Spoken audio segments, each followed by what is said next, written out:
일본 가서 물건 사오면 돈 벌 수 있을까요? 영국 양말, 일본 주방도구. 요즘 해외 소싱에 관심 있는 분들이 이런 상품들을 많이 궁금해합니다. 실제로 댓글을 보면 일본 쪽 궁금하다, 영국 양말 배우고 싶다, 일본 가서 들고 오는 건가요? 주방도구는 인증받아야 되지 않나요? 이런 질문들이 계속 나옵니다. 그런데 여기서 정말 조심해야 합니다. 해외 소싱은 그냥 싸게 사와서 비싸게 파는 게임이 아닙니다. 일본에서 직접 들고 오는 방식이 판매 목적이면 문제가 될 수 있고, 주방도구는 인증 이슈가 있을 수 있습니다. 브랜드 상품은 상표권 문제를 봐야 하고, 관세, 부가세, 배송비, 스마트 스토어 수수료까지 빼면 남는 게 없는 상품도 많습니다. 그래서 오늘은 구매 대행 전문가들이 말하는 일본, 영국, 미국 소싱 상품들을 전부 분석해 봤습니다. 그리고 초보셀러가 무작정 따라하면 위험한 상품과 그래도 검토해 볼 만한 상품 4가지를 구분해 봤습니다. 특히 일본 주방도구, 영국 정장 양말처럼 사람들이 실제로 궁금해하는 상품군을 중심으로 정리했습니다. 이 영상의 핵심은 단순합니다.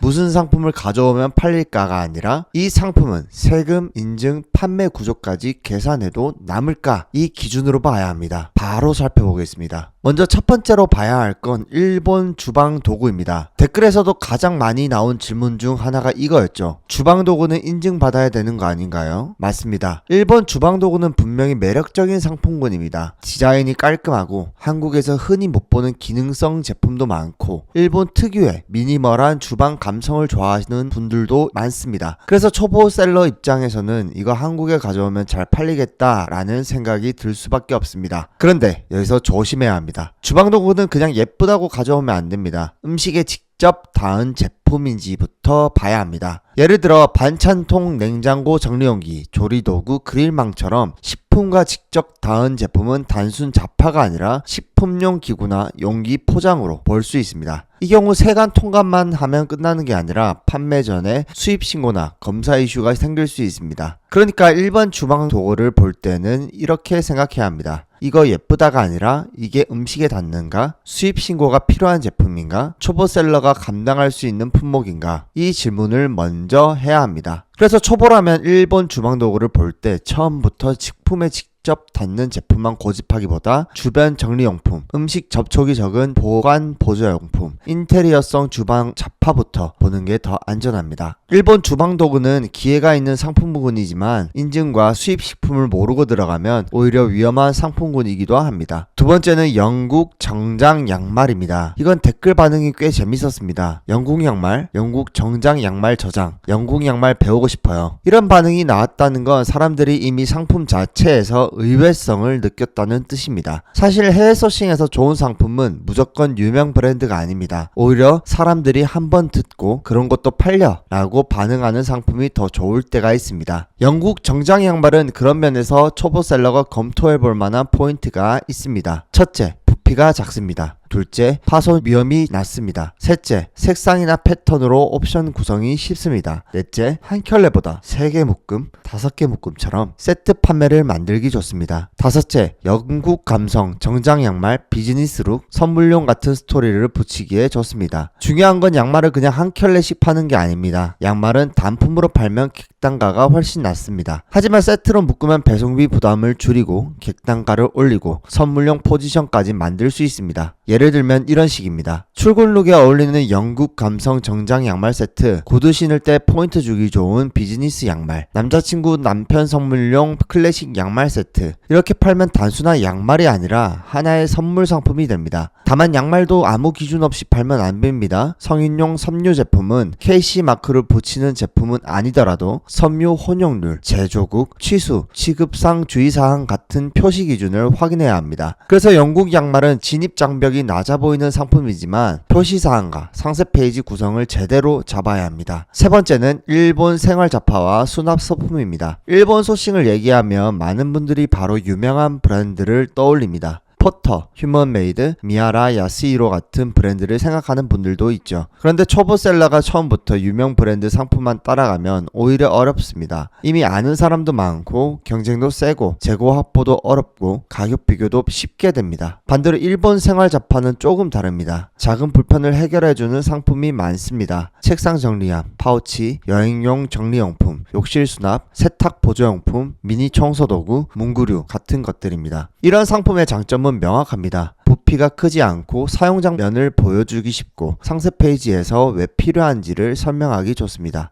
예를 들어 그냥 수납함이라고 하면 평범하지만 화장대 위에 굴러다니는 립밤과 머리끈을 한 번에 정리하는 미니 수납함, 여행 갈 때 충전기와 케이블을 한 번에 넣는 파우치, 세탁실 틈새 공간에 넣는 일본식 정리소품, 이렇게 해서 문제 상황을 붙이면 상품이 달라 보입니다. 일본 생활 잡화는 유명해서 팔리는 상품이 아니라 불편을 해결해서 팔리는 상품으로 봐야 합니다. 다만 이쪽도 주의할 점은 있습니다. 전자기능이 들어가면 전파 인증이나 전기용품 이슈가 생길 수 있고 피부에 직접 닿은 제품이면 안전기준을 봐야 하고 어린이용 제품이면 더 엄격하게 확인해야 합니다. 그래서 초보셀러라면 일본 생활잡화를 볼 때 이렇게 판단하면 됩니다. 이 상품이 한국 소비자의 작은 불편을 해결하는가? 부피가 작고 배송이 쉬운가? 인증 이슈가 적은가? 상세 페이지에서 사용 전후를 보여주기 쉬운가? 이 기준을 통과하면 검토해 볼 만합니다. 네 번째는 영국 홈패브릭과 선물 소품입니다. 영국 소싱을 양말 하나로만 보면 아깝습니다. 영국은 정장 양말처럼 클래식한 이미지가 강한 상품도 있지만 홈패브릭이나 선물용 소품 쪽으로도 풀어볼 수 있습니다. 예를 들면 티타월, 손수건 파우치, 클래식 패턴 소품, 작은 홈데코 제품 같은 것들입니다. 이 상품군의 핵심은 실용성보다 분위기입니다. 한국에서 흔한 생활용품과는 다르게 영국 상품은 클래식함, 빈티지함, 선물용 느낌을 붙이기 좋습니다. 특히 티타월이나 패브릭 소품은 단순히 쓰는 물건이 아니라 주방 분위기, 집들이 선물, 신혼집 속물, 감성 인테리어 같은 키워드도 연결할 수 있습니다. 예를 들면 이런 식입니다. 집들이 선물로 부담 없는 영국 감성 티타월, 주방 분위기를 바꿔주는 클래식 패턴 패브릭, 차 마시는 공간에 어울리는 영국식 홈쇼풍. 이렇게 상품 자체보다 쓰이는 장본을 보여주면 훨씬 팔기 쉬워집니다. 다만 여기서 주의할 점은 있습니다. 패브릭 제품은 섬유 제품 표시사항을 확인해야 하고 브랜드 로고나 캐릭터가 들어간 제품은 상표권이나 저작권 문제를 봐야 합니다. 그리고 너무 저가 상품으로만 접근하면 배송비와 플랫폼 수수료 때문에 마진이 약해질 수 있습니다. 그래서 영국 홈패브릭은 단품보다 세트 구성이나 선풀 패키지로 보는 게 좋습니다. 양말 3개 묶음처럼 티타월 2개 세트, 패턴 손수건 세트, 홈카페 소품 세트, 이런 식으로 객단가를 올려야 합니다. 정리하면 일본과 영국 소싱은 나라만 보고 들어가면 안됩니다. 일본 상품이라고 다 팔리는 것도 아니고 영국 상품이라고 무조건 프리미엄이 붙는 것도 아닙니다. 중요한 건 판매 가능 구조입니다. 첫째, 세금과 배송비를 넣어도 남는가? 둘째, 인증이나 수입신고 이슈가 없는가? 셋째, 브랜드나 상표권 문제가 없는가? 넷째, 단품이 아니라 묶음 판매나 선물용 구성으로 객단가를 올릴 수 있는가? 다섯째, 상세 페이지에서 소비자의 불편이나 사용 장면을 보여줄 수 있는가? 이 5가지를 통과해야 진짜 검토할 만한 상품입니다. 그래서 초보셀러라면 일본, 영국 소싱을 시작할 때 유명한 브랜드부터 찾기보다 사람들이 실제로 궁금했었던 상품군을 작게 검증해보는 게 좋습니다. 일반 주방도구는 수요는 있지만 수입신고와 인증 이슈를 조심해야 합니다. 영국 정장 양말은 부피가 작고 세트 구성이 쉬워서 상품화하기 좋습니다. 일본 생활 잡화는 유명 브랜드보다 작은 불편을 해결하는 제품을 찾는 게 핵심입니다. 영국 홈패브릭과 선물 소품은 감성과 세트 구성을 붙였을 때 객단가를 만들기 좋습니다. 결국 해외 소싱에서 중요한 건 어느 나라 상품이냐가 아닙니다. 내가 판매 가능한 구조로 만들 수 있는 상품인지 보는 겁니다. 이 기준 없이 그냥 사오시면 팔리기 전에 문제가 먼저 생길 수 있습니다. 정리해보겠습니다. 오늘은 일본과 영국에서 검토해볼 만한 소싱 상품 4가지를 살펴봤습니다. 일본 주방도구, 영물 정장 양말, 일본 생활잡화, 영국 홈패브릭과 선물 소품. 분명 이런 상품군에는 기회가 있습니다. 하지만 여기서 중요한 건 이 상품을 그대로 따서 사오면 된다가 아닙니다. 구매 대행은 상품만 보고 시작하면 위험합니다. 일반 주방도구는 수요가 있어도 인증이나 수입신고 이슈를 봐야 하고 영국 양말이나 패브릭 제품은 표시사항과 세트 구성을 봐야 하고 브랜드 상품은 상표권 문제를 확인해야 하고 무엇보다 관세, 부가세, 배송비, 플랫폼 수수료까지 계산했을 때 실제로 남는 구조인지 봐야 합니다. 결국 구매 대행에서 중요한 건 하나입니다. 무슨 상품이 잘 팔릴까 보다 이 상품을 어떤 방식으로 가져오고 보고 어떤 구조로 팔아야 문제가 없고 마진이 남을까 이걸 알아야 합니다. 그래서 다음 영상에서는 구매 대행을 처음 시작할 때 반드시 알아야 하는 기본 방법을 정리해 두었습니다. 해외 상품을 어떻게 소싱해야 하는지, 직접 들고 오는 방식과 배송 대행 방식은 뭐가 다른지, 관부가세와 마진은 어떻게 계산해야 하는지, 초보셀러가 처음부터 피해야 할 방식은 무엇인지, 그리고 실제로 판매까지 연결하려면 어떤 순서로 준비해야 하는지까지 다루었습니다. 오늘 영상에서 이 상품 괜찮아 보이는데 라고 생각이 드셨다면 바로 구매부터 하지 마시고 먼저 방법부터 확인하셔야 합니다. 고정 댓글에 다음 댓글 달아두겠습니다. 구매 대행을 제대로 시작하고 싶다면 그 영상까지 꼭 이어서 시청해보세요. 오늘 영상은 여기까지입니다.